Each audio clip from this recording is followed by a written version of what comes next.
তাৰ বাচ্চাটোৰ ভৰিত গৰম গাখীৰ পৰি গৈছিলে, তো তাৰপিছত চূণ লগাই দিলো। তো চূণ লগোৱাৰ কাৰণে কিবা ক্ষতি হ'বনে? আৰু ঘৰত কোনোবা ক'লে যে উজলা অকণমান লগাই দিবলৈ, তো উজলা অকণমান ঢালি দিলো, তো কিবা প্ৰব্লেম হ'ব নেকি? তো এইটো একটা বহুত প্ৰেক্টিকেল সমস্যা হয় যে জ্বলি যোৱাৰ পিছত বা কিবা গৰমে পুৰাৰ পিছত কি কৰিব লাগে প্ৰাইমেৰী সেইটো বহুতে নাজানে, তো বহুতে কিবা কিবি কৰে।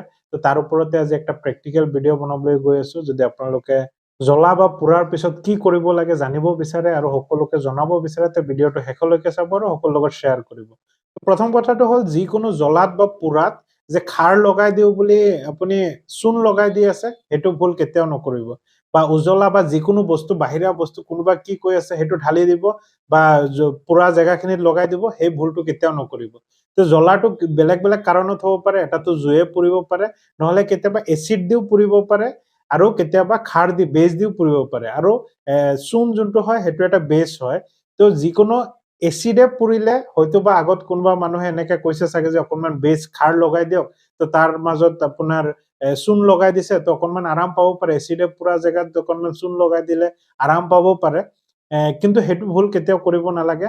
এচিডে পুৰক, খাৰ দি পুৰক, বেজ দি পুৰক বা জুয়ে পুৰক, তো বাহিৰা বস্তু যিকোনো বস্তু আগতে লগাই দিব নালাগে। তো প্ৰাইমাৰী কৰিব লাগে যে আপুনি যোনখিনি জেগা পুৰিছে সেইখিনিত নৰ্মেল টেপ ৱাটাৰত বা ক্লিন ঠাণ্ডা পানীত অকণমান তিয়াই থব পাৰে, যে আপোনাৰ যোনখিনি জেগা পুৰিছে সেইখিনি জেগা অকণমান নিউট্ৰেলাইজ হৈ পিনে ঠাণ্ডা আহে যাতে সেই জেগাখিনি। সেইখিনি জেগাৰ টেম্পাৰেচাৰটো বাঢ়ি যোৱাৰ কাৰণে বাৰ্ণ হৈ যায়, তো টেম্পাৰেচাৰ কমাবৰ কাৰণে আমি ঠাণ্ডা পানীত তিয়াই দিব পাৰো। সেইটো চবতকে বেষ্ট উপায়। তাৰপিছত যদি এচিডে পুৰিছে হলেও পানী দিলে অকণমান নিউট্ৰেলাইজ হ'ব, বা এচিডে পুৰিলে তো সেইটো নিউট্ৰেলাইজ কৰিবলৈ কেতিয়াবা বেজ দিয়া প্ৰয়োজন হয়, সেইটো আপুনি ডক্টৰ কনচাল্ট লৈহে কৰিব পাৰে। এনেকৈ ডাইৰেক্টলি আপুনি খাৰ লগাই দিছে সেইটো কেতিয়াও মানে শুদ্ধ নহয়। আৰু যিকোনো বাহিৰা বস্তু ধৰি লওক কোনোবা ক'লে উজলা লগাই দিলে, তো সেইবিলাক কেতিয়াও কৰিব নালাগে।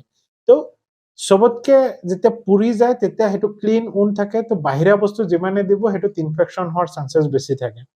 তো একো নকৰাকে আপুনি যদি ঘৰত চিলভাৰ জাতীয় যিকোনো মলম আছে, তো মলম দিব পাৰে। প্ৰথম পানীত তিয়াই ল'ব পাৰে, তিয়াই পিনে তাৰপিছত আপুনি চিলভাৰেক্স অইনমেণ্ট আছে যদি ঘৰত দিয়াব পাৰে। আৰু যিকোনো পুৰি যোৱা যদি পানী জ্বলা হৈ যায়, পানী জমি যায় বা ছাল একদম পুৰি পিনে হেৰি হৈ যায়, তো তাৰ প্ৰাইমাৰী ট্ৰিটমেণ্টটো হ'ল ড্ৰেছিং।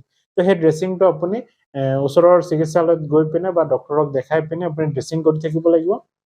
লগত ছাপৰ্টিভ যিমানখিনি এণ্টিবায়'টিক লাগে সেইখিনি এণ্টিবায়'টিক বা আপোনাৰ বিষৰ বা কিবা অসুবিধা হৈছে সেইখিনি মেডিকেশ্যন লাগিব, প্লাছ আপোনাৰ ভিটামিনছ দৰকাৰ হ'ব।